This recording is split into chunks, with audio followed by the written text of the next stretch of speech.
Hello students. आज हमारा topic है फॉरेन एक्सचेंज कंट्रोल, विदेशी विनिमय नियंत्रण।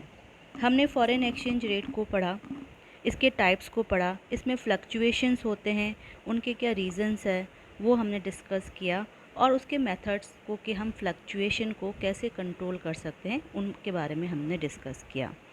नाउ एक्सचेंज कंट्रोल क्या होता है कि हमें पता है जो भी फॉरेन करेंसी होती है किसी भी कंट्री के पास, वो बहुत लिमिटेड होती है और उसका इफ़ेक्टिव यूटिलाइजेशन करने के लिए उस पर कंट्रोल करना ज़रूरी होता है ताकि विदेशी मुद्रा का देश हित में आवश्यक कार्यों के लिए उपयोग किया जा सके।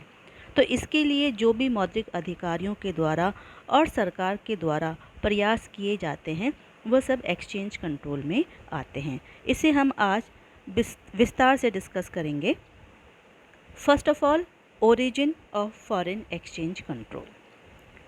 Exchange control has originated due to lack of foreign exchange and situation of economic crisis।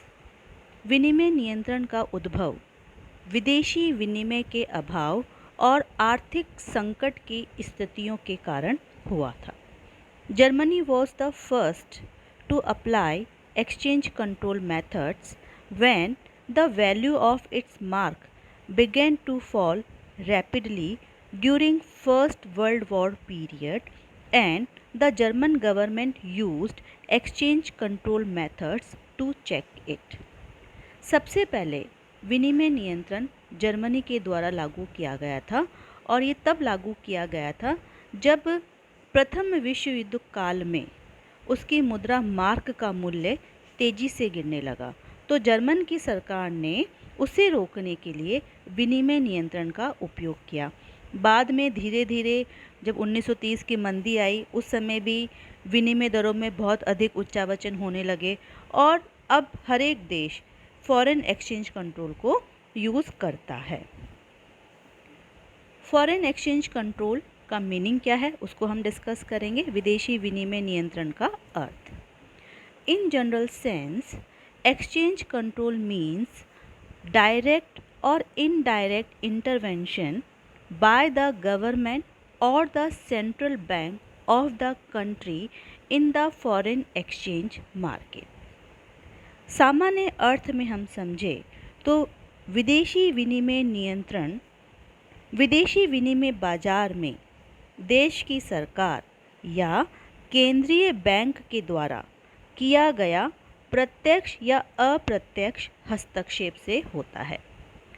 These intervention include measures like restriction on movement of capital, restriction on international payments, restriction on transfer of domestic reserve to non-resident, rationing of foreign exchange, compulsion of handing over determination of foreign exchange rate, and limiting the fluctuation in foreign exchange rate etcetera.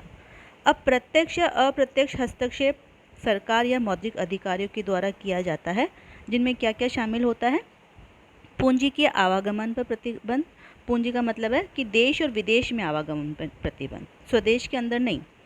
अंतर्राष्ट्रीय भुगतानों पर प्रतिबंध। अगर कोई भी अंतर्राष्ट्रीय भुगतान किया जाता है तो वो उस पर प्रतिबंध या किसको अंतर्राष्ट्रीय भुगतान किया जा रहा है ये सब सरकार और केंद्रीय बैंक की नज़र में रहेगा और उन्हें लगता है कि ये नहीं होना चाहिए तो उस पर वो रेस्ट्रिक्शन लगाएंगे। घरेलू शेषों के अनिवासियों को हस्तांतरण पर प्रतिबंध। अगर हमारे पास में कोई रिज़र्व है और वो हम एनआरआई को ट्रांसफ़र कर रहे हैं तो उस पर भी रेस्ट्रिक्शन। विदेशी विनिमय की राशनिंग का मतलब ये होता है, राशन व्यवस्था में क्या होता है कि कुछ सामान है और उसको हम सबको अपने अपने हिसाब से थोड़ा थोड़ा देते हैं ताकि कोई भी उससे वंचित ना रहे। तो जो फॉरेन एक्सचेंज है, फॉरेन करेंसी है, बहुत लिमिटेड है और उसके मल्टीपल यूजेस है। तो उसकी राशनिंग का मतलब है कि हर एक काम के लिए थोड़े थोड़े फ़ंड को रिज़र्व रखना। ये नहीं कि एक काम के लिए तो अपन ने बहुत सारा फ़ंड खर्च कर दिया और बाकी के सब कामों के लिए बचा ही नहीं। तो it is known as the rationing of foreign exchange. निर्यातकों द्वारा अर्जित विदेशी मुद्रा को सरकार को देने की बाध्यता। जो भी निर्यातक है वो निर्यात करने के बदले में फॉरेन एक्सचेंज या विदेशी मुद्रा का अर्जन करते हैं।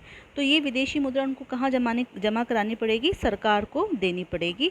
और वैसे भी सही है, क्योंकि अगर आज हमारे पास में डॉलर है तो we can not use in Indian market, उस डॉलर को हम भारत के बाज़ार में इस्तेमाल नहीं कर सकते। तो बेहतर होगा कि हम सरकार को वो विदेशी मुद्रा दें और उसके बदले में हम रुपए ले लें। इससे सरकार को भी पता चलेगा कि उसके पास में टोटल फॉरेन करेंसी कितनी है। विदेशी विनिमय दर का निर्धारण और उसमें होने वाले उतार चढ़ाव को भी परिसीमित करने की व्यवस्था आदि सभी उपाय फॉरेन एक्सचेंज कंट्रोल में शामिल होते हैं। तो ये तो इसका मीनिंग हो गया। अब हम इसके मीनिंग को और डिटेल में समझेंगे। एक्सचेंज कंट्रोल इन नैरो सेंस, विदेशी विनिमय नियंत्रण संकुचित अर्थ में। Exchange control means those regulation and controls which are imposed only to keep the foreign exchange rate within the specified limits. These measures were adopted in the initial stage during gold standard period. अगर हम संकुचित अर्थ में विनिमय नियंत्रण को समझें तो उसमें वह सभी उपाय और नियंत्रण होंगे जो केवल विदेशी विनिमय दर को निर्धारित सीमाओं के भीतर बनाए रखने के लिए लगाए जाते हैं। ये व्यवस्था स्वर्णकाल में प्रचलित थी, वर्तमान में ये व्यवस्था प्रचलित नहीं है।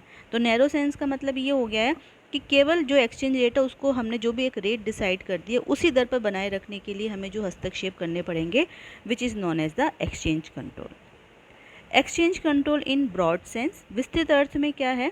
Exchange control means all those restrictions, methods and systems through which a country regulates and controls its aggregate demand and aggregate supply of foreign currency in view of its national interest.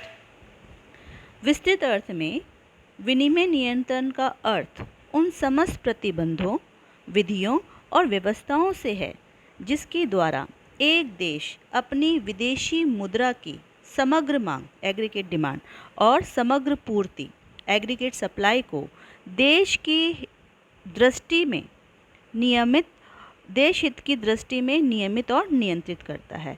यानी कि अब यहाँ पे exchange control या के लिए क्या कर रहे हैं कि एक्सचेंज रेट को हमें एक सर्टेन लेवल पे रखना है और हमें पता है कि exchange rate is determined on the basis of aggregate demand and aggregate supply of foreign currency in foreign exchange market. तो अब सरकार क्या करेगी? एग्रीगेट डिमांड और सप्लाई को कंट्रोल करेगी। उसको कंट्रोल करने से एक्सचेंज रेट ऑटोमेटिकली राष्ट्र हित में, नेशनल इंटरेस्ट में कंट्रोल होगी। जो भी उसको रखना है, उसको लगता है कि भाई डिमांड बढ़नी चाहिए तो डिमांड को बढ़ाने के लिए सरकार उपाय करेगी, और लगता है कि सप्लाई बढ़नी चाहिए तो सप्लाई को बढ़ाने के लिए सरकार के द्वारा एफर्ट किए जाएंगे नेशनल इंटरेस्ट में। इसको एक डेफिनेशन से समझते हैं। According to Haberler, exchange control is the state regulation of for excluding the free play of economic forces from the foreign exchange market. Haberler क्या कहते हैं? विनिमय नियंत्रण उन सरकारी हस्तक्षेप को कहते हैं जो कि विदेशी विनिमय बाजार में आर्थिक शक्तियों को स्वतंत्र रूप से कार्य नहीं करने देता। एकदम सही है कि अगर आर्थिक शक्तियाँ स्वतंत्र रूप से कार्य कर रही है तो एक्सचेंज रेट में बहुत सारा फ्लक्चुएशन होगा। तो सरकार नहीं चाहेगी कि इतना फ्लक्चुएशन होगा नेशनल इंटरेस्ट में, तो उसको अपने स्पेसिफाइड लिमिट में रखने के लिए सरकार हस्तक्षेप करती है। ठीक है, और जो सरकार के द्वारा हस्तक्षेप किए जाते हैं वही एक्सचेंज कंट्रोल कहलाते हैं। तो एक्सचेंज कंट्रोल का आज हमने मीनिंग डिस्कस किया।